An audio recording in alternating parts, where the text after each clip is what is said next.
His car died on a Tuesday, the engine sputtering out with a quiet sigh that felt more like surrender than failure. It was the kind of silence that was louder than any noise, a stillness that meant he was stranded. Again Leo Vance gripped the steering wheel, his knuckles white against the cracked leather, his gaze fixed on the endless stretch of highway that disappeared into the hazy horizon beside him. His daughter, Maya, stirred in her sleep, her small hand clutching a roller, half-eaten bag of crackers, her breath a soft, steady rhythm against the sudden, unnerving quiet of the world. He was out of money, out of options, and out of time. The last of their savings had gone into the tank of gas he'd bought. That morning, the promise of a job interview in a city 3 states away now felt like a cruel joke whispered on the wind. His phone had no signal. The sun was starting to dip low, painting the sky in shades of bruised purple and orange, and a cold that had nothing to do with the weather was seeping into his bones. He let out a slow breath, the kind that didn't release tension, just acknowledged it. He looked over at Maya, her face peaceful in sleep, her trust in him so absolute, so unwavering. It broke his heart a little more every time he felt like he was failing her. He had promised her a new start, a place with a real backyard, a school where she could make friends, a life that wasn't lived out of boxes and borrowed time. And now they were here, stuck on the shoulder of a forgotten highway, with nothing but a broken engine, and a sky that was growing darker by the minute. He could feel the panic clawing at the edges of his calm, that familiar, icy grip of a man who had been at the bottom before and knew how hard it was to climb back up. But then he looked at Maya again, at the way her brow furrowed slightly in her sleep, and he knew he couldn't let her see the fear. He couldn't let the cracks in his armor show. Not yet. He was her father, her protector, her whole world. And if he broke, then everything broke. He took another breath, this one steadier, and reached into the glove compartment, pulling out an old, worn map. He unfolded it slowly, the creases soft as old linen, and stared at the tangle of lines and names.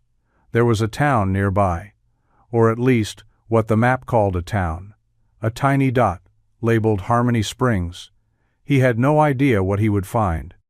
There, maybe a garage, maybe just a gas station with a broken payphone, maybe nothing at all. But it was something, it was a direction, it was hope. And for a man with nothing else, hope was everything. He gently shook.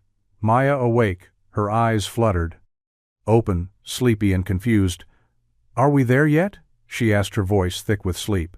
"Not yet, sweetheart," Leo said, forcing a smile that felt brittle. "Just a little detour."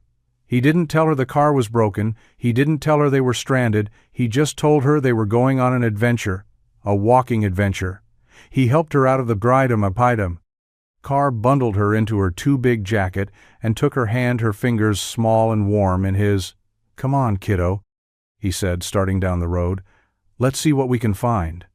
And as they walked into the fading light with the quiet hum of the empty highway at their back, Leo held on to that one thought like a prayer. Maybe they weren't walking toward another dead end. Maybe they were walking toward a beginning. Walking felt different when you had no choice in the matter. Every step was a calculation, a silent prayer that his worn-out boots would hold together, and that the ache in his back wouldn't become something worse.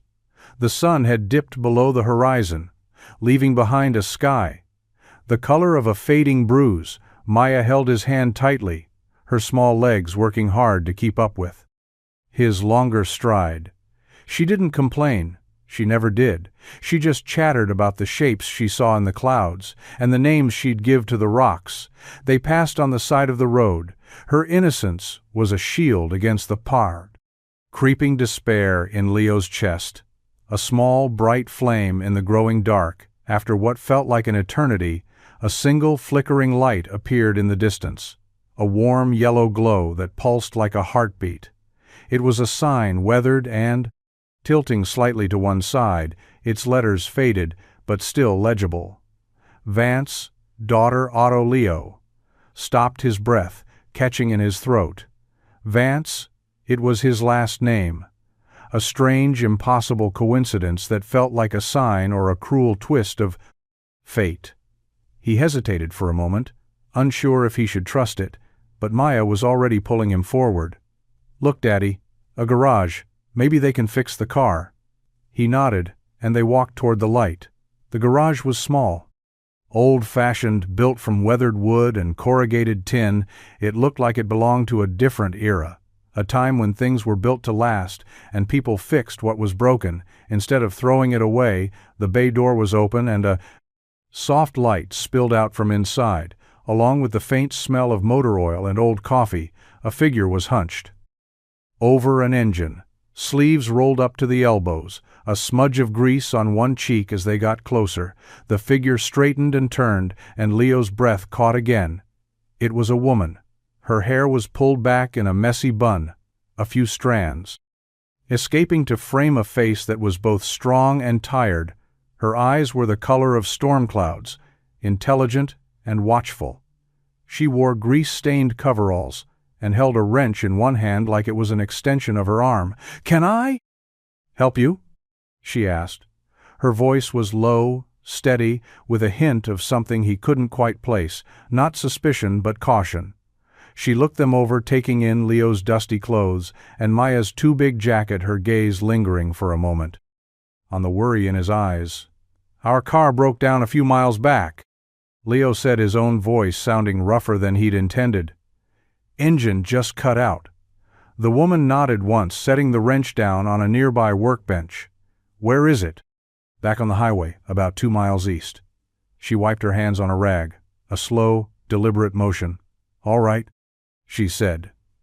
"Hop in the truck. I'll give you a lift. We'll see if we can tow it back here."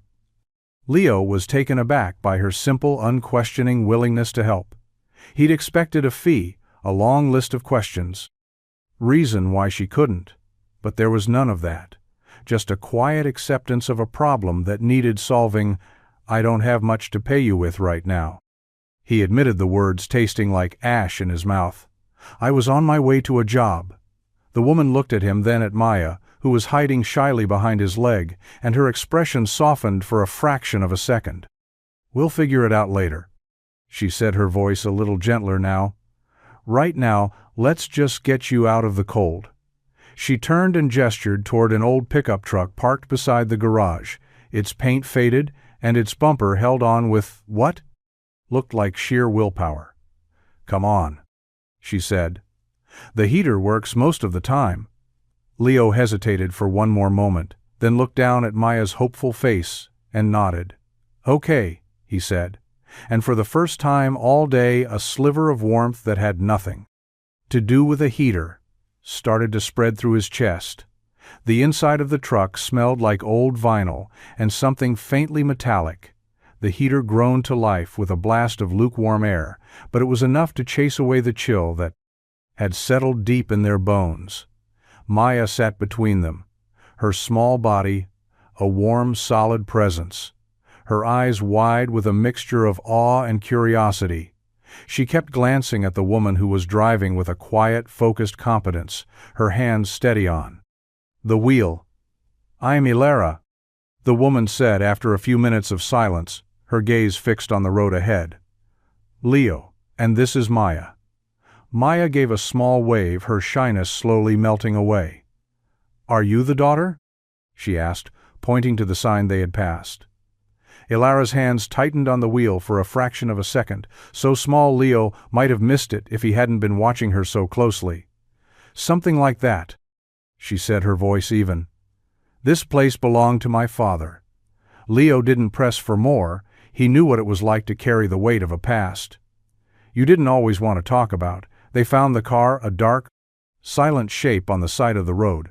Ilara pulled the truck in front of it and got out with a practiced efficiency that surprised Leo. She had the tow cables out and hooked up in minutes, her movements sure and steady like she'd done this 100 times before. As they drove back to the garage with the broken-down minivan trailing behind them, Maya fell asleep, her head resting against Leo's shoulder, the rhythmic rumble of the truck lulling her into a peaceful slumber. Ilara glanced over at them, her expression unreadable in the dim light of the dashboard. "She's a sweet kid," she said quietly. "Yeah," Leo replied, his voice thick with a love that was almost painful in its intensity. "She's everything." They didn't speak again for the rest of the ride. The silence between them was not awkward but full of unspoken things, the weight of their separate struggles, the quiet recognition of two people who understood what it meant to be alone in the world. When they got back to the garage, Ilara unhooked the car and pushed it into the bay with a strength that belied her slender frame. She lifted the hood and peered inside, a small flashlight held between her teeth. Her brow furrowed in concentration. Leo stood nearby, feeling useless and out of place, his hands in his pockets, his pride a heavy weight in his chest. "It's the alternator," she said after a few minutes, her voice muffled by the flashlight. "I can fix it, but I'll have to order the part. It won't be here until tomorrow." Leo's heart sank. "How much?" he asked, dreading the answer. She straightened up and looked at him, her eyes meeting his in the dim light. "Don't worry about that right now," she said. "You and your daughter need a place to stay tonight. There's an apartment above the garage. It's not much, but it's warm, and it's empty." Leo was stunned. He didn't know what to say. He had walked into this town, a stranger with nothing to offer, and this woman had shown him nothing but kindness. "Why?" he asked, the word escaping him before he could stop it. "Why are you doing this?" Ilara looked away for a moment, her gaze landing on the sleeping form of Maya in the truck. "Because I know what it's like to be stranded," she said, her voice so quiet he almost couldn't hear it. "And because everyone deserves a safe place to land." Her words hung in the air, between them a fragile bridge built of shared understanding, and for the first time in a very long time, Leo felt like he wasn't carrying the weight of the world entirely on his own. The apartment above the garage was simple but clean. It smelled of lemon polish and old wood, a comforting scent that reminded Leo of his grandmother's house. There was a small kitchen with a worn-out linoleum floor, a cozy living room with a faded floral couch, and a single bedroom with a quilt-covered bed. Ilara had called it not much, but to Leo and Maya it felt like a palace. "You can take the bed," Leo said to Maya, who was exploring the small space with wide-eyed wonder. "I'll sleep on the couch." Maya didn't argue. She was already climbing onto the bed, her small hands tracing the stitched patterns on the quilt. "It's so soft," she whispered, her voice full of awe. Ilara stood in the doorway, a silent observer, a faint smile playing on her lips. "There are some extra blankets in the closet," she said. "And there's food in the fridge. Help yourself to whatever you find." Leo turned to her, his gratitude a clumsy thing he didn't know how to express. "I don't know how to thank you," he said, his voice hoarse. "You don't have to," she replied. "Just get some rest." She turned to leave but hesitated for a moment, her hand on the doorknob. "If you need anything," she said, "I'll be in the garage." And then she was gone, the sound of her footsteps fading down the wooden stairs, leaving Leo and Maya in a bubble of warmth and quiet safety. Leo tucked Maya into bed, pulling the Garage Pulse's Party6.com quilt up to her chin. She was asleep in minutes, her face peaceful in the soft glow of the bedside lamp. He stood there for a long time, watching her breathe his heart, a tight knot of love and fear, and a new, unfamiliar feeling he couldn't quite name. Gratitude was part of it, but it was more than that. It was a sense of connection, a feeling of being seen by a stranger who somehow understood the parts of him he tried so hard to hide. He walked back into the living room and sank onto the couch, the springs groaning in protest. He leaned his head back and closed his eyes, the exhaustion of the day washing over him in a heavy wave.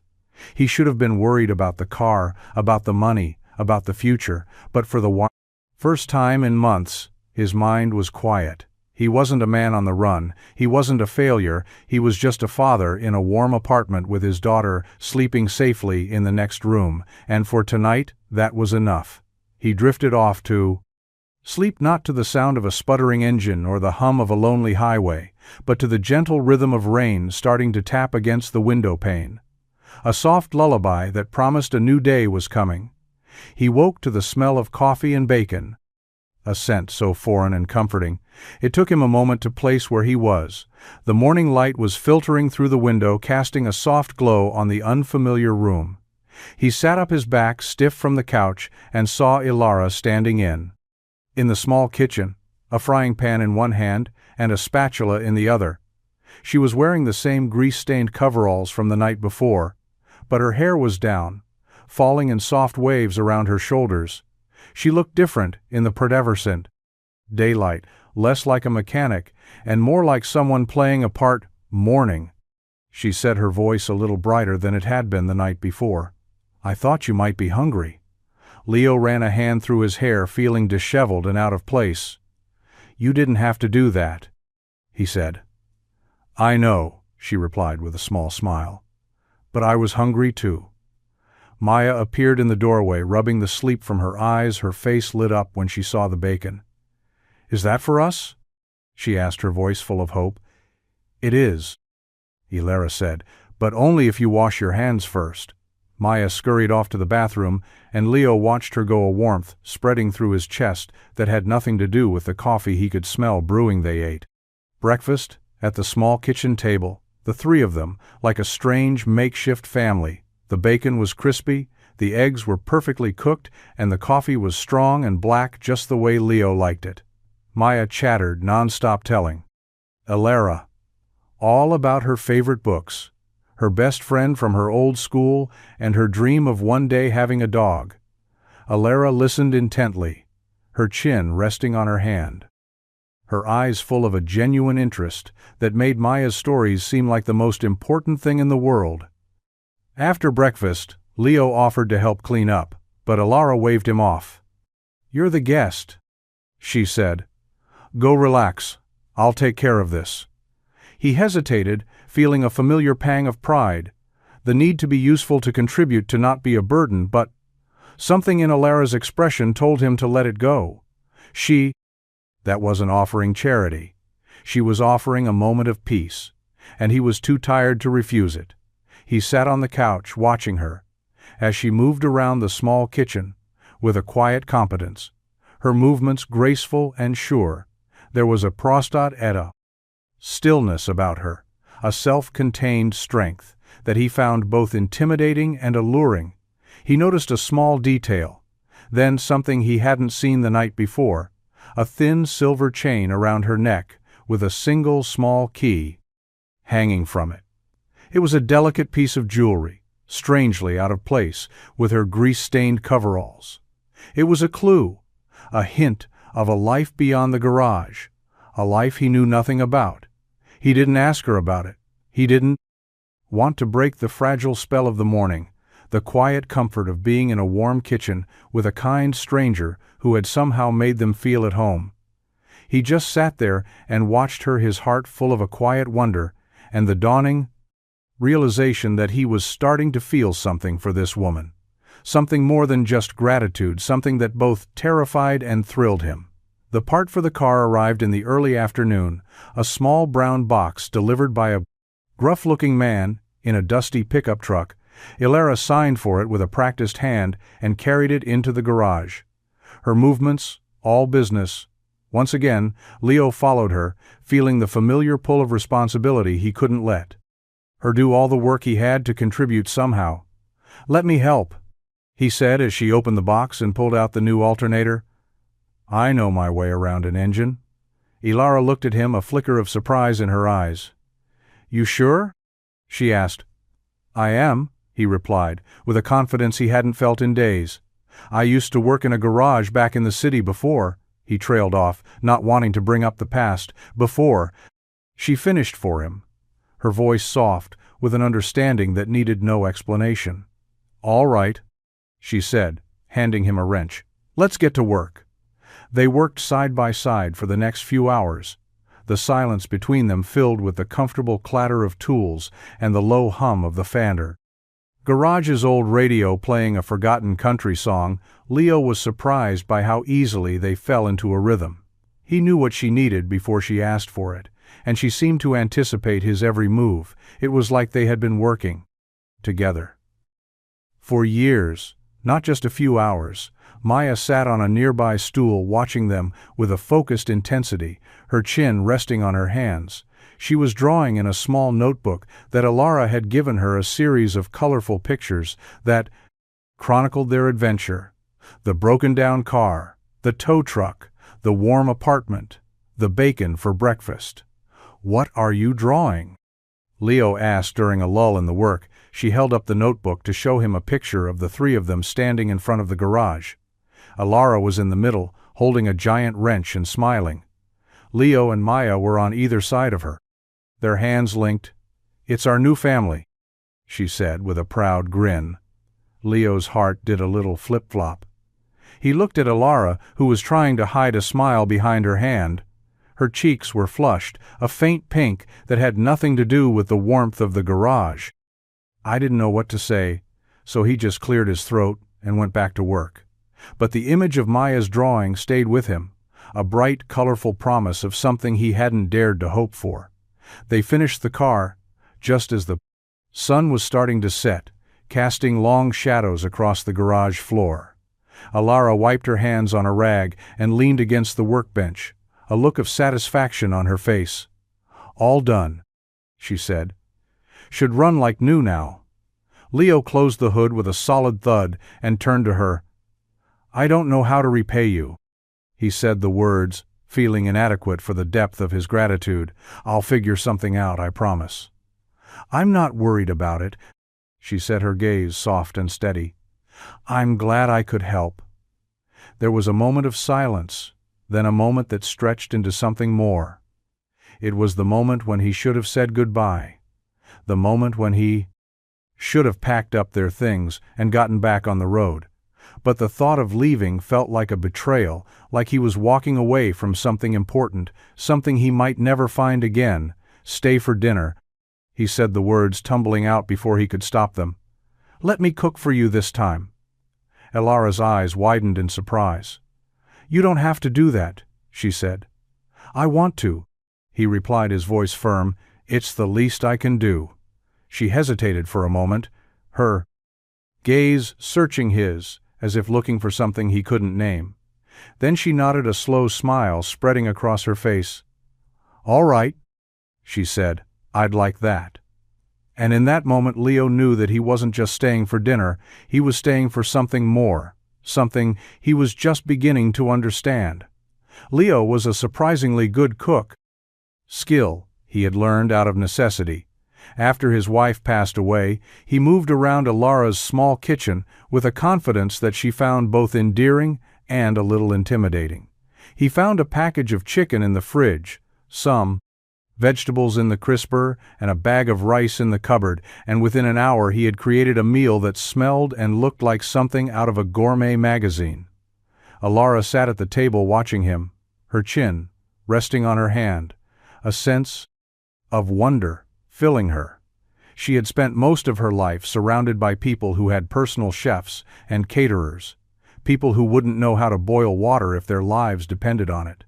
And here was this man, this stranger, who had walked into her life with nothing but the clothes on his back and a broken-down car, and he was cooking for her with a skill and grace that was both humbling and incredibly attractive.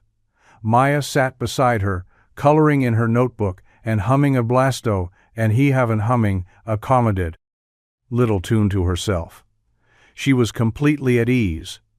In this small apartment, with this woman, she had only just met.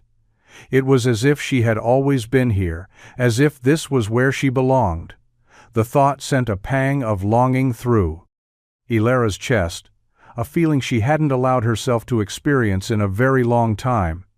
She had built her life around a carefully constructed wall of independence, a fortress of self-sufficiency that kept everyone at a safe distance.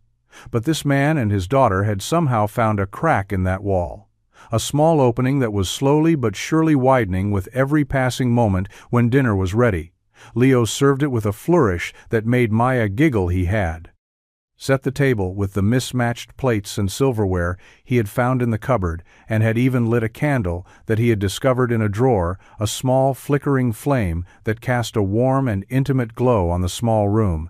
"It's beautiful," Ilara said, her voice a little choked with emotion. "Thank you." They ate in a comfortable silence, the only sound, the clinking of their forks against the plates and the soft murmur of the rain that had started to fall. Outside, it was a simple meal, but it felt like a feast, a celebration of something new and fragile and full of promise after dinner. Maya fell asleep on the couch, her head in Ilara's lap, her small body radiating a warmth that seeped into deed. Ilara's soul. Leo sat in a nearby chair watching them, a soft smile on his face. "She's taken to you," he said, his voice low and intimate. "She's easy to love." Ilara replied, her hand stroking Maya's hair. "You're good with her," he said. "You have a natural way with her. That?" He trailed off, not sure how to finish the sentence. "That reminds you of her mother?" Ilara asked, her voice gentle. "Yeah," he admitted, his own voice a little thick. "It does." He looked at her, then really looked at her, his gaze full of a raw vulnerability that made her heart ache. "I miss her," he said. "Every day." "I know," she whispered, her own eyes filling with tears. "I know what it's like to miss someone you can never have back." They sat in silence for a long time after that. The weight of their shared grief, a heavy but comforting presence in the room.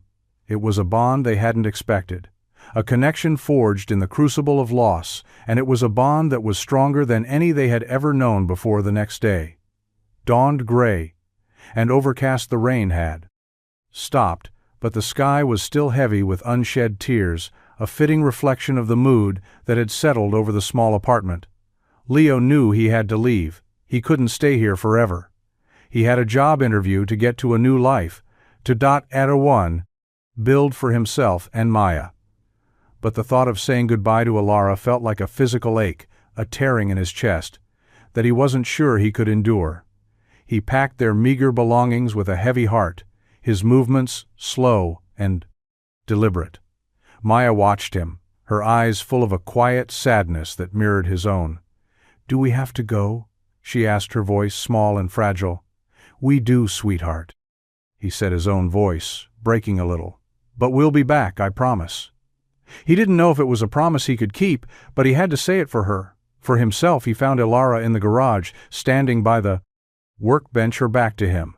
She was cleaning a tool, her movements jerky and uneven. "We're ready to go," he said, his voice sounding hollow in the cavernous space. She didn't turn around. "All right," she said, her own voice muffled. "I just wanted to thank you again," he said, "for everything." "You don't have to," she replied, her voice still tight. "It was nothing."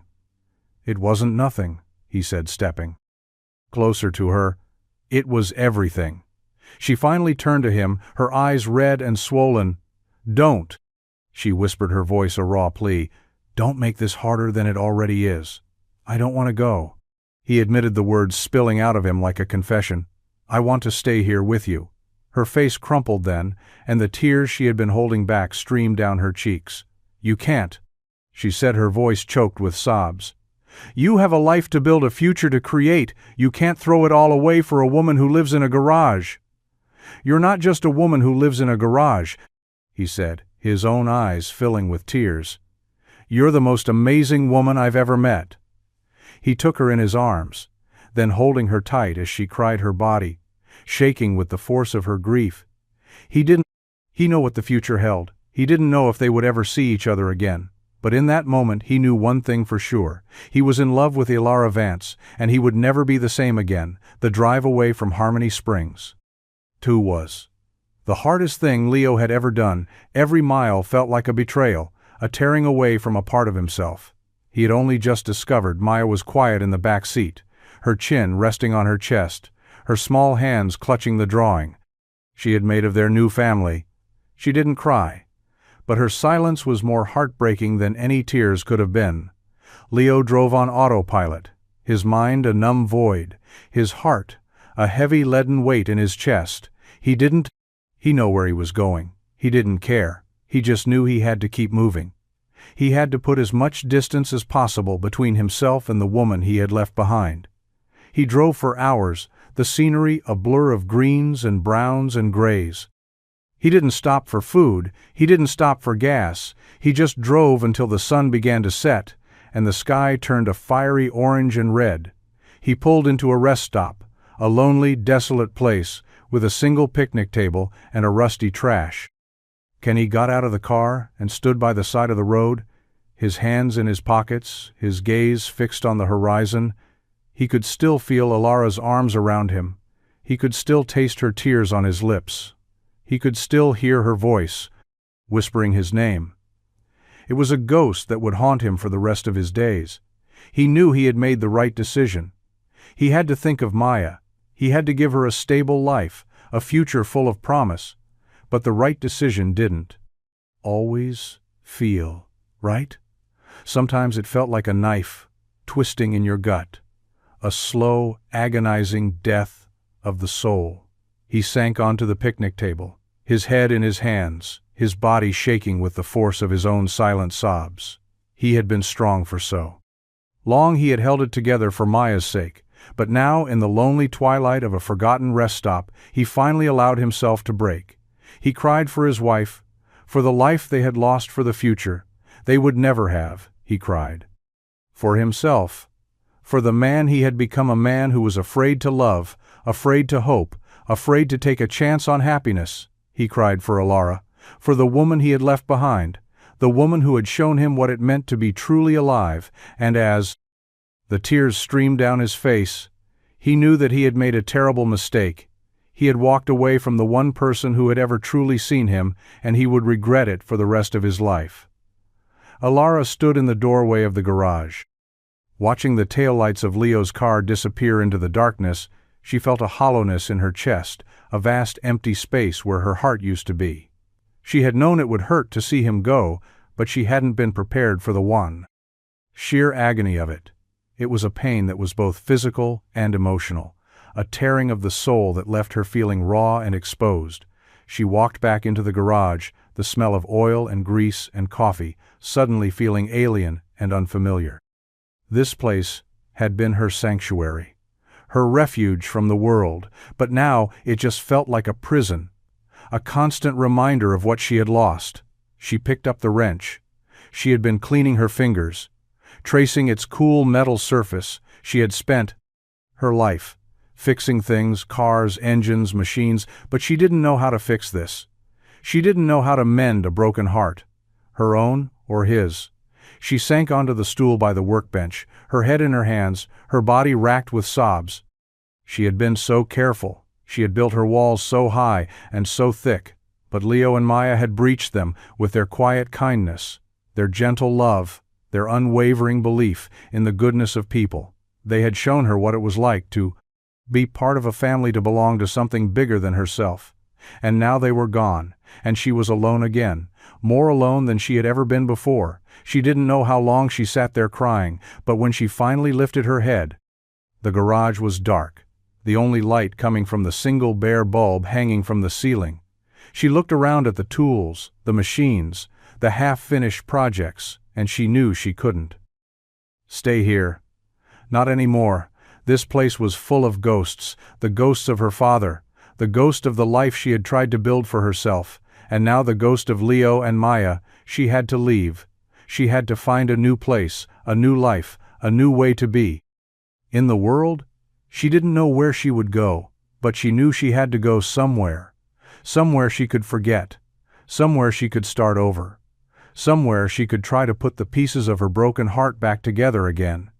She stood up and walked to the small apartment above the garage.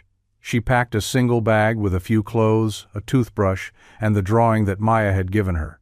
She looked around the small space one last time, her gaze lingering on the faded, floral couch where she had held Maya in her arms, the small kitchen table where she had shared a meal with Leo, the bed where he had slept. She took a deep breath and walked out the door. Not looking back, she got into her own car, a sleek black sports car that had been hidden in the back of the garage, a relic of a life she had tried to leave behind. She started the engine, the powerful roar, a stark contrast to the quiet hum of the old pickup truck she had been driving. She pulled out of the garage and onto the highway, the road stretching out before her like a long, dark ribbon. She didn't know where she was going, but she knew one thing for sure. She was going to find Leo and Maya, and she was going to tell them that she loved them, and that she was never going to let them go again. Leo drove for 2 days straight, fueled by a desperate hope that was as irrational as it was powerful. He had no idea where Ilara had gone. He had no way of contacting her. But he had to try. He had to find her. He had to tell her that he had made a mistake. He arrived back in Harmony Springs in the middle of the night. The town was dark and quiet. The only sign of life, the single flickering street lamp in the center of town. He pulled up to the garage and his heart sank. It was dark and empty. The bay door was closed, and a small handwritten sign was taped to the front door closed. Until further notice, he got out of the car, his legs feeling weak, shaky. He walked up to the door and peered through the small glass window. The garage was empty. The tools were gone. The machines were covered in white sheets. It was as if no one had ever been there. His hope turned to despair, a cold, heavy weight that settled in his stomach. He had been too late. He had lost her forever. He sank to his knees on the cold concrete, his head in his hands, his body shaking with the force of his grief. He had been a fool. He had thrown away the one chance at happiness he had ever had. He stayed there for a long time, kneeling in the darkness, his heart a shattered wreck in his chest. He didn't know what to do. He didn't know where to go. He was lost and alone, and he had no one to blame but himself. He was about to give up, to get back in his car and drive away, to disappear into the darkness, when he saw a small piece of paper tucked under the windshield wiper of his car. He stood up and walked over to it, his hands trembling as he pulled it free. It was a drawing. Maya's drawing, the one she had made of their new family. On the back, in Ilara's neat handwriting, were 2 words: "I'm sorry," and an address. An address. In a city 3 states away. A city where he had been heading for a job interview that now seemed like a distant memory. A flicker of hope ignited in his chest, a small, fragile flame in the darkness of his despair. She hadn't disappeared. She hadn't given up on him. She had just gone ahead. She was waiting for him. He got back in the car, his heart pounding with a renewed sense of purpose. He started the engine and pulled out of the garage, his tires screeching on the loody pavement. He was going to find her. He was going to tell her that he loved her and that he was never going to let her go again. The address Ilara had left was in a part of the city Leo had only ever seen in movies. The streets were lined with towering skyscrapers of glass and steel. The sidewalks were crowded with people in expensive suits and designer dresses, and the air was thick with the smell of money and power. He felt a surge of doubt, a familiar feeling of inadequacy. He didn't belong here. He was a small-town mechanic in a world of billionaires and titans of industry. What could he possibly offer a woman who had everything? He was about to turn around, to drive away, to retreat back to the safety of his own small world. When he saw her, she was standing on the steps of a magnificent building, a modern marvel of architecture that seemed to touch the sky. She was wearing a simple black dress that hugged her curves in all the right places. Her hair was styled in a chic updo, and she was surrounded by a phalanx of security guards and assistants. She looked like a queen in her castle, a goddess in her temple. She was beautiful and powerful and completely out of his league. But then she saw him, and her face lit up with a smile that was so full of love and joy that it took his breath away. She said something to one of her assistants, and then she was running down the steps toward him, her heels clicking on the pavement, her dress flowing behind her like a cape. He got out of the car and met her in the middle of the street, the traffic screeching to a halt around them. They didn't say a word. They just held each other tight, their bodies pressed together, their hearts beating as one. "I love you," he whispered into her hair, his voice thick with emotion. "I love you too," she replied, her own voice choked with tears. "I'm so sorry," he said. "I was a fool to ever let you go." "It doesn't matter," she said. "We're together now. That's all that matters." They stood there for a long time in the middle of the street, oblivious to the honking cars and the staring people they were, in their own world, a world of love and forgiveness and second chances, and in that moment, Leo knew that he was finally home. He had found the one person who made him feel whole, the one person who saw him for who he was, not for what he had, and he knew that he would spend the rest of his life making her happy. He had been a man without a future, a man without a hope, a man without a dream. But now he had everything he had ever wanted, and more. He had Alara, and he had a love that was stronger than any engine, more powerful than any machine, a love that would last a lifetime and beyond. Alara led Leo into the towering skyscraper, which he soon learned was the headquarters of her global technology empire, Vance Industries. The lobby was a Randstassen Station 7T, cavernous space of polished marble and shimmering glass, with a waterfall cascading down one wall and a giant holographic logo of the company floating in the air. Leo felt a sense of vertigo, a feeling of being a small, insignificant speck in a vast and overwhelming universe. People in sharp suits and power dresses bustled around them, their faces, a mixture of curiosity and deference. They all knew who Alara was, but they had no idea who he was, and he could feel their eyes on him. Their silent questions and judgments, Alara seemed oblivious to the attention. She held his hand tightly, her fingers intertwined with her touch, a grounding force in the swirling chaos around them. She led him to a private elevator that whisked them up to the top floor in a matter of seconds. The doors opened onto a magnificent penthouse apartment with floor-to-ceiling windows that offered a breathtaking panoramic view of the city. The apartment was decorated in a minimalist style, with clean lines and a neutral color palette, but it was also filled with personal touches, a collection of antique books on a shelf, a grand piano in the corner, a series of black and white photographs on the wall. "This is my home," Alara said, her voice a little hesitant. "It's not much, but it's beautiful."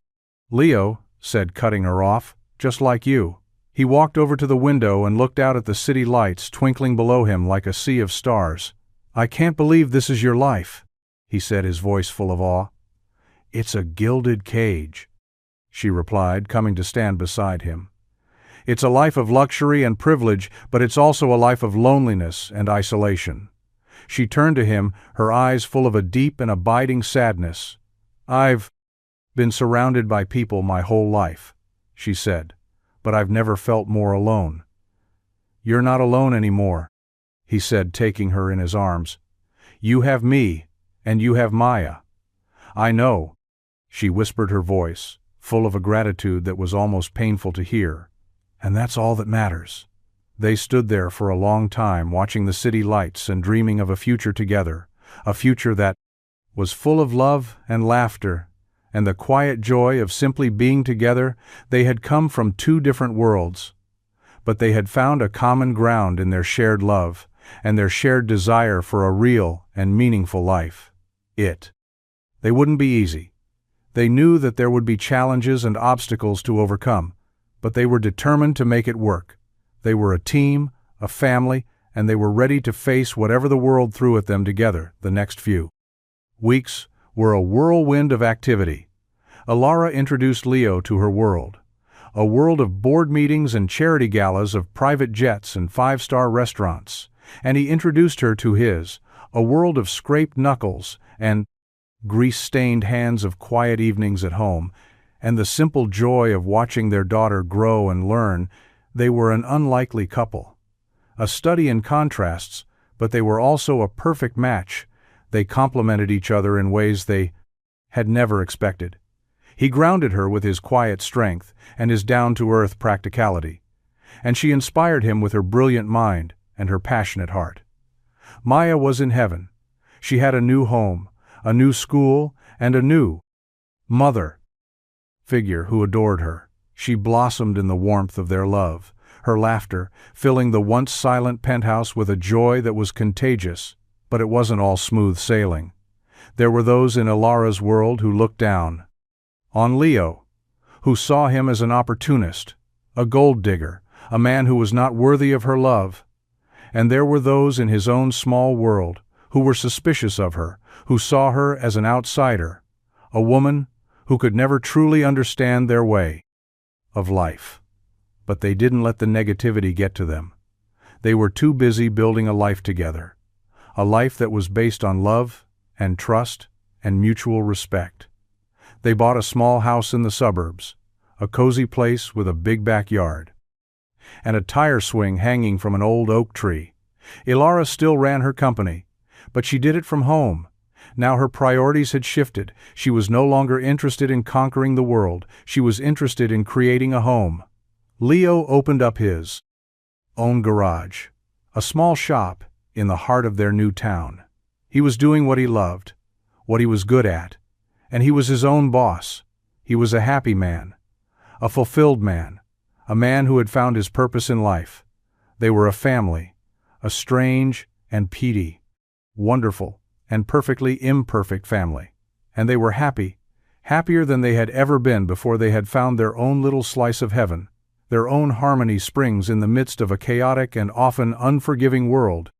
They knew that as long as they had each other, they could face anything that life threw their way. They were a testament to the power of love, the power of forgiveness, and the power of second chances. They were a reminder that sometimes the most unlikely of couples can create the most beautiful of love stories. One sunny afternoon as they were all working in the garden together, Maya looked up at Leo and Ilara with a serious expression on her face. "Are you guys ever going to get married?" she asked, her voice full of a child's innocent curiosity. Leo and Ilara looked at each other, a slow smile spreading across their faces. "I don't know," Leo said, winking at Maya. "What do you think we should do?" "I think you should," she said with a decisive nod. "I think you should have a big party and invite all of our friends, and I think you should wear a pretty white dress, and you should wear a handsome black suit."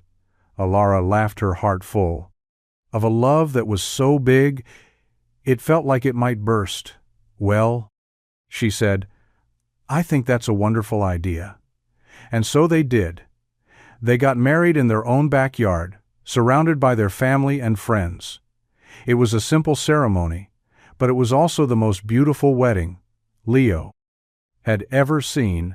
Ilara wore a simple white dress that flowed around her like a cloud, and Leo wore a handsome black suit that made him look like a movie star. Maya was the flower girl, her basket overflowing with rose petals that she scattered with joyful abandon. They said their vows under the shade of the old oak tree, their voices thick with emotion, their eyes full of a love that was as deep and as wide as the sky above them. It was a perfect day, a perfect wedding, a perfect start to their new life together. And as they danced their first dance as husband and wife, the sun setting in a blaze of glory behind them, they knew that they had found their happily ever after. They had found their forever love, their forever family, their forever home. And they knew that they would live happily ever after, not because it was a fairy tale, but because they had created their own fairy tale, a real-life fairy tale that was more beautiful and more magical than any story ever written. They had found their harmony, their balance, their perfect rhythm, and they knew that they would dance together for the rest of their lives, their hearts beating as one, their souls intertwined forever and ever. Amen. The years passed in a happy blur of scraped knees and bedtime stories of family vacations and holiday traditions.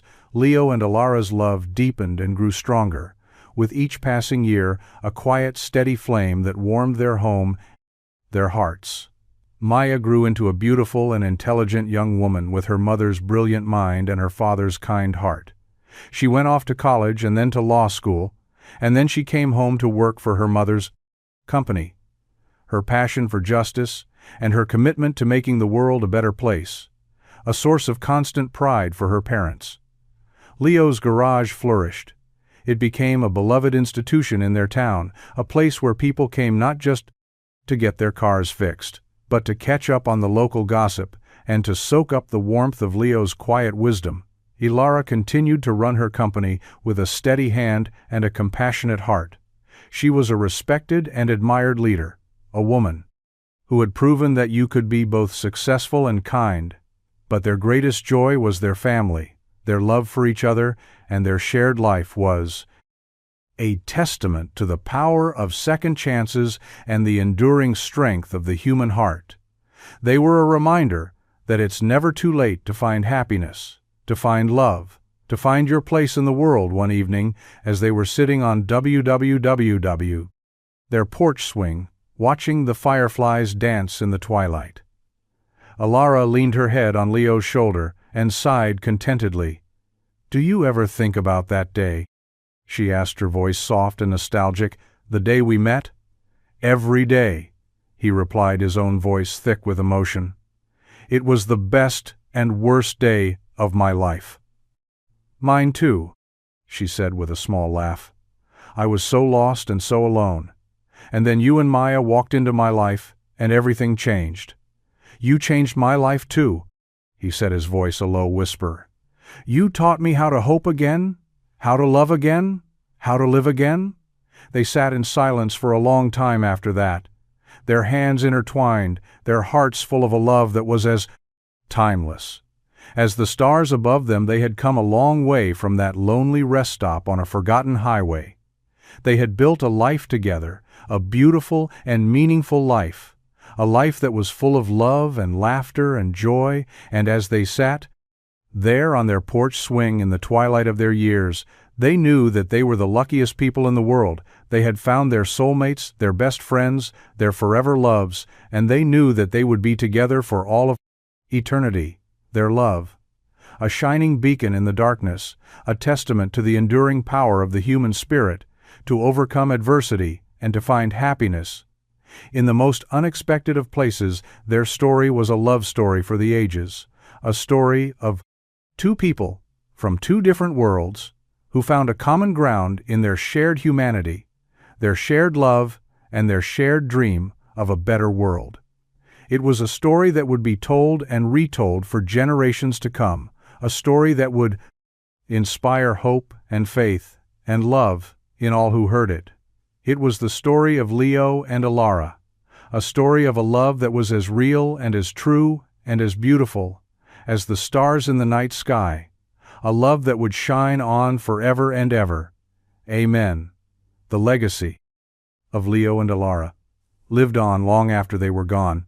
Their story became a local legend, a testament to the transformative power of kindness and the unexpected ways love can blossom. The garage, Vance, daughter Otto, remained a placeless daughter Aventis, cornerstone of the community, passed down through generations of mechanics who understood that their job was not just to fix cars, but to offer a helping hand, a listening ear, and a safe haven for those who were stranded on the highways of skip life. The penthouse in the city was turned into a charitable foundation, the Vance Foundation, dedicated to providing resources and support for single parents and their children. It became a beacon of hope for countless families, a place where they could find not just financial assistance, but also a sense of community and belonging. Maya, following in her mother's footsteps, became a renowned human rights lawyer, fighting for the rights of the underprivileged and marginalized. She was a fierce and passionate advocate, a woman who used her power and privilege to give a voice to the voiceless. Her work was a tribute to her parents, a continuation of their legacy of compassion and service. The small house in the suburbs, with the big backyard and the old oak tree, became a cherished family home, a place where laughter and love echoed through the halls for generations to come. It was a place where memories were made, where dreams were born, and where the simple joy of being together was celebrated every day. And so the story of Leo and Ilara and Maya continued to unfold, a beautiful and enduring tapestry of love, family, and community.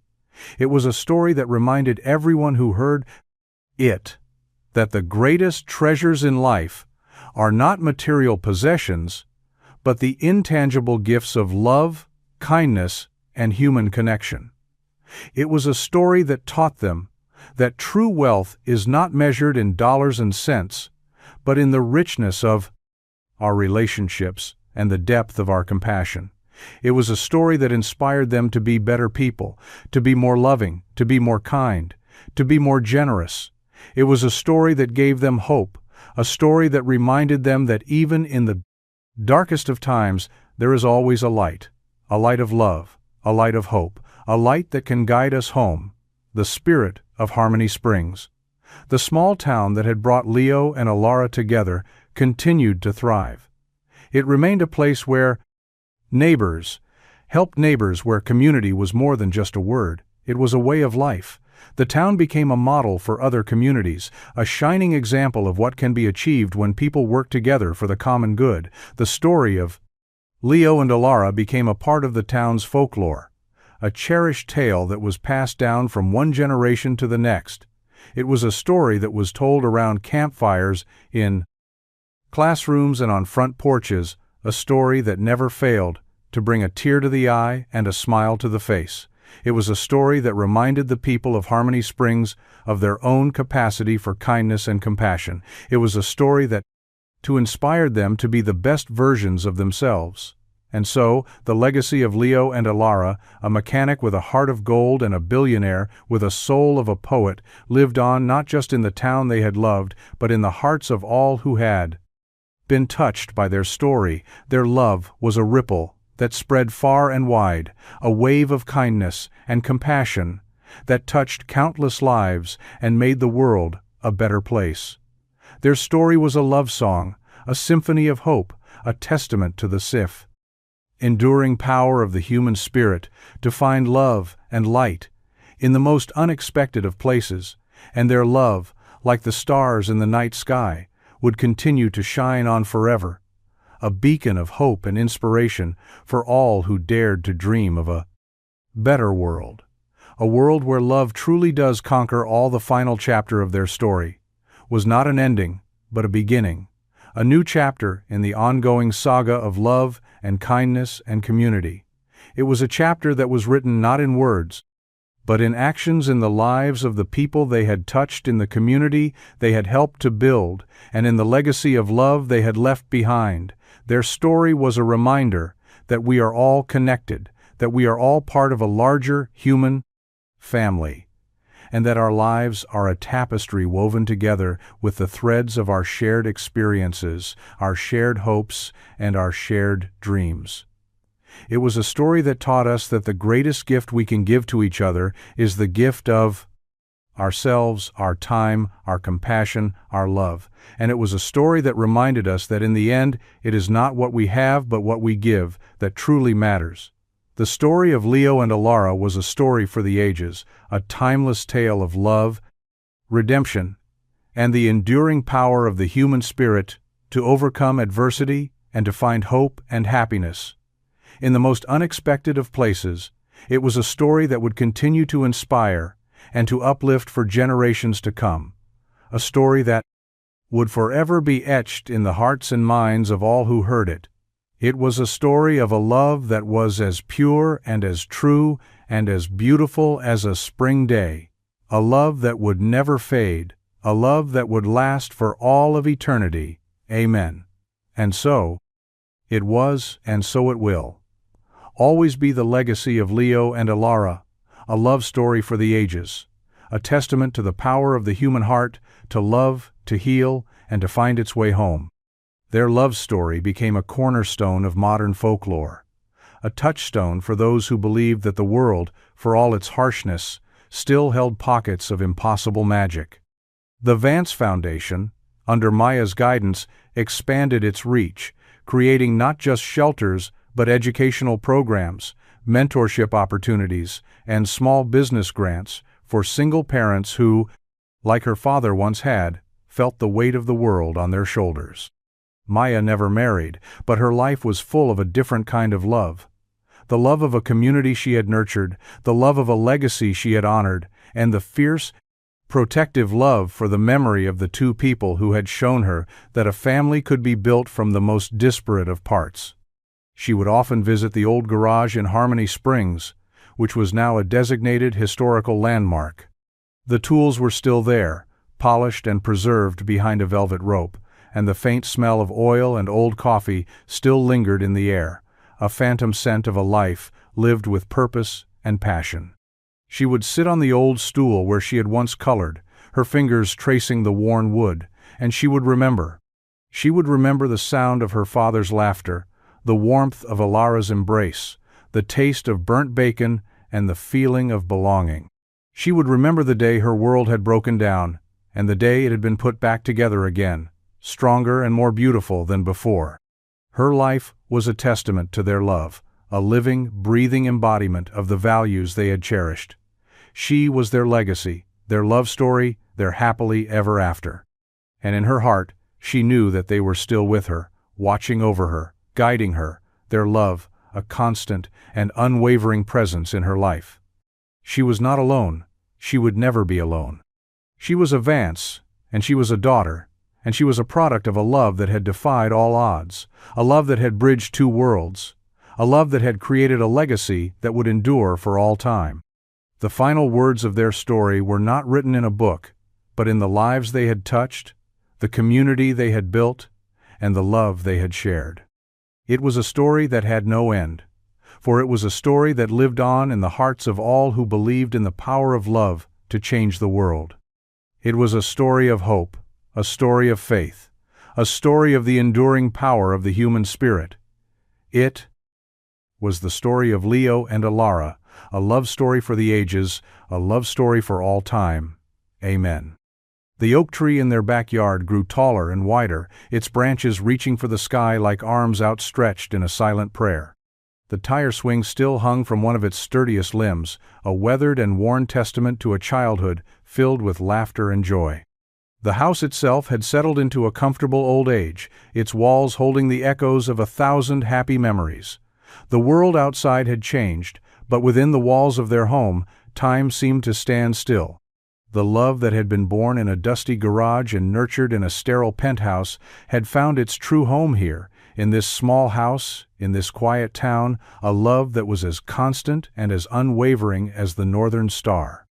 Their story was a reminder that home is not a place, but a feeling, a sense of belonging, a safe harbor in the storm of life. It was a reminder that love is not a transaction, but a gift, a precious and fragile thing that must be nurtured and cherished. And it was a reminder that family is not defined by blood, but by love, by the bonds of affection and commitment that we forge with one another. The legacy of Leo and Alara was not one of wealth or power, but of love and kindness, of compassion and service. It was a legacy that was written not in stone, but in the hearts of the people they had loved, the community they had served, and the world they had made a better place. And as the sun set on another perfect day, casting a golden glow on the small house with the big backyard and the old oak tree, it was clear that their love story was far from over. It was a story that would continue to unfold, a story that would continue to inspire, a story that would continue to remind us all that the greatest love stories are not the ones we read in books, but the ones we live in our hearts. It was a story that was, and always would be, a beautiful and timeless testament to the enduring power of love. And so it was, and so it shall be, forever and ever. Amen.